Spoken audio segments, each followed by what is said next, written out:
சின்ன முருகைய சிங்கார முருகைய சின்ன முருகைய சிங்கார முருகைய கொஞ்சி கொஞ்சி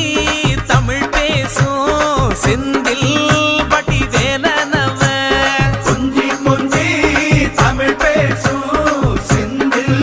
வடிவேலனவ சின்ன முருகைய சிங்கார முருகைய கொஞ்சி கொஞ்சி தமிழ் பேசும் செந்தில் வடிவேலனவ சுப்பிரமணிய சாமி என்பார், கார்த்திகேயன் என்பார், சுவாமிநாதன் என்பார், முக அமுதன் என்பார், பாலசுப்பிரமணியன் என்பார், கருணாகரன் என்பார், கதிர்காம கந்தன் என்பார், கதிர்வேல சுவாமி என்பார்.